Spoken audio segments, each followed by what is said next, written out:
M. Walid El-Mouallem reçoit un message de son homologue chinois relatif au rejet de la Chine de toute ingérence dans les affaires syriennes.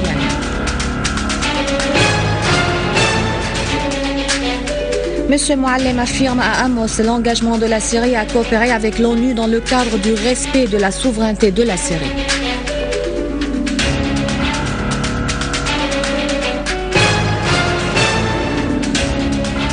La Russie affirme rester attachée à sa position à l'égard de la Syrie.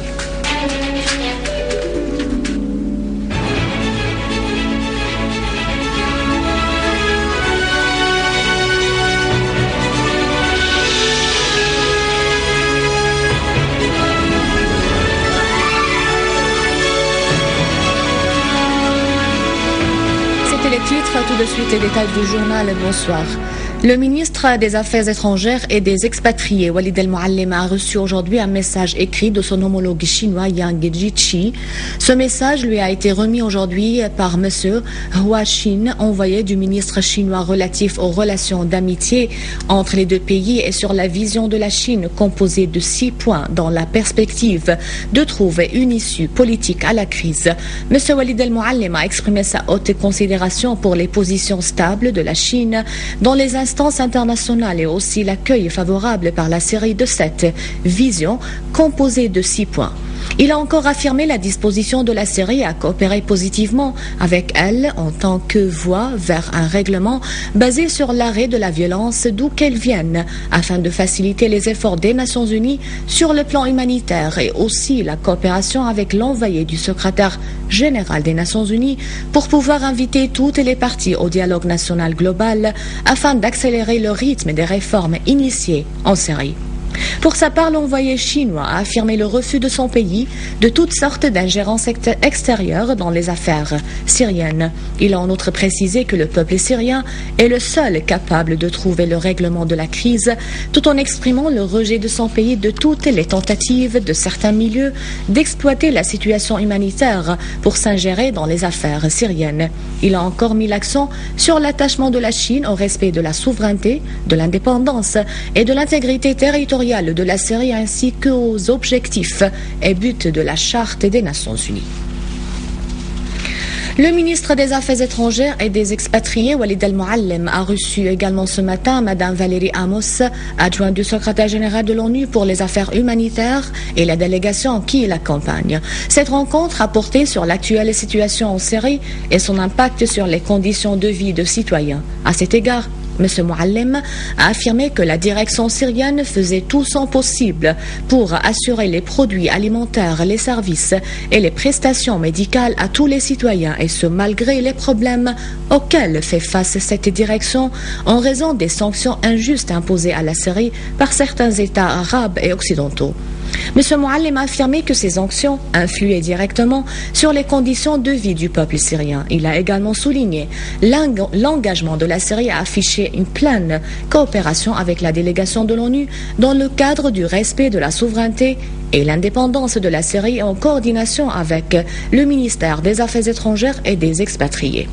Pour sa part, Mme Amos a remercié le gouvernement syrien pour l'avoir reçu et affirmé que l'objectif pour lequel elle se trouve en Syrie était d'y évaluer la situation humanitaire et d'examiner avec les responsables syriens la manière de subvenir aux besoins fondamentaux des citoyens. Mme Amos a souligné la nécessité de respecter la souveraineté de la Syrie ainsi que son refus d'instrumentaliser la dimension humanitaire à des fins politiques. Elle a également affirmé son rejet des tentatives visant à créer des corridors humanitaires et des zones tampons. Le chef de la Commission des affaires internationales à la Douma russe, Alexis Bouchrov, a souligné que la ligne du président élu Vladimir Poutine, dont sa politique extérieure indépendante, ne plaît pas à tout le monde, affirmant que la position de Poutine rejette l'ingérence de la Russie et de tout autre pays dans les affaires internes de la Syrie. M. Bouchrov a affirmé que la Russie n'acceptera pas une résolution du Conseil de sécurité concernant la Syrie, sauf si elle exige à l'opposition armée en Syrie d'arrêter immédiatement ses opérations de combat. Il s'est dit satisfait que les appels irresponsables du sénateur américain John McCain appelant les États-Unis à entreprendre des opérations militaires contre la Syrie ne trouvent pas d'écho.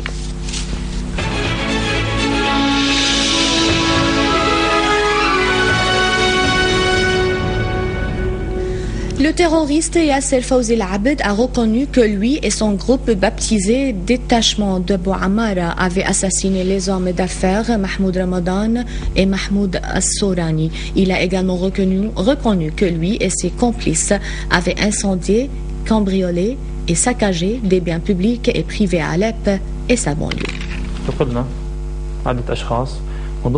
J'ai pris en otage plusieurs personnes pour 4 jours, dont une qui s'appelle Mohannad Jaffaleh, que j'ai connue au département des services de sécurité de Kallasser à Alep, où après notre... J'ai pris en otage plusieurs personnes pour 4 jours, dont une qui s'appelle Mohannad Jaffaleh, que j'ai connue au département des services de sécurité de Kallasser à Alep, où après notre libération, j'ai gardé avec lui tout contact.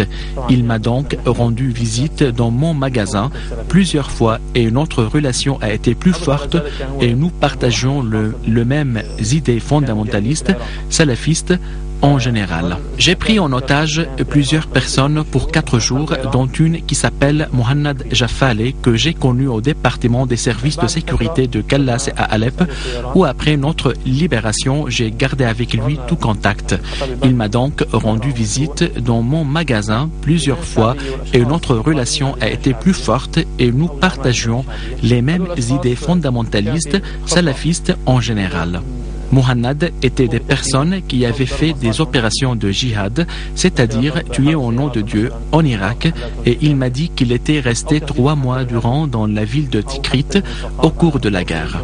Et après un certain temps, nous avons loué des voitures et nous avons planifié pour frapper et menacer les intérêts des personnes travaillant dans les comités populaires en incendiant leurs voitures et leurs magasins et en les menaçant par téléphone ou alors en collant des affiches sur les portes de leurs maisons ou leurs voitures. Les services de sécurité spécialisés ont saisi hier à Homs des quantités d'armes, d'ordinateurs et du matériel de communication sophistiqué et des haut-parleurs. Parmi les armes saisies figurent des fusils automatiques, des mitraillettes, des fusils dotés, des lunettes de fabrication allemande, des lance-roquettes de type RPG, des jumelles nocturnes, des masques à gaz et des engins piégés prêts à exploser, des détonateurs, des revolvers dont certains dotés de silencieux et des passeports volés et falsifiés. L'on a également saisi des quantités de munitions, d'uniformes, de casques et de dynamite. Notons que certains passeports saisis par les forces de sécurité portaient l'inscription suivante, passeport menant au paradis. Notons que cette expression servait de mot de passe aux terroristes. Sur un autre plan, le Croissant Rouge syrien, branche de Homs, poursuit la distribution des assistances aux personnes sinistrées par les actes criminels des groupes terroristes armés dans plusieurs quartiers du gouvernorat. Le Croissant Rouge a pu distribuer des aides dans la localité de Abel, en collaboration avec la Commission internationale de la Croix-Rouge. M. Chouaib Chaban, chef de la branche, a ajouté que la branche avait déjà distribué avant-hier des assistances aux personnes nécessiteuses dans le quartier d'El Anshat. Un certain nombre de terroristes ont été tués alors qu'ils préparaient un engin explosif dans l'une des caches terroristes dans le village de Ma'ar Shamarin, à l'est de la ville de Ma'aret Norman. Une source haut placée au gouvernorat de Idlib a indiqué que le groupe terroriste se cachait dans un atelier destiné à fabriquer des charges piégées dans le village susmentionné. La source a affirmé que nombre des membres de ce groupe ont été tués et d'autres blessés dans l'explosion d'une charge qu'ils fabriquaient eux-mêmes. À la fin de ce journal, un rappel des principaux titres. M. Walid El-Mouallim reçoit un message de son homologue chinois relatif au rejet de la Chine de toute ingérence dans les affaires syriennes. M. Mouallim affirme à Amos l'engagement de la Syrie à coopérer avec l'ONU dans le cadre du respect de la souveraineté de la Syrie.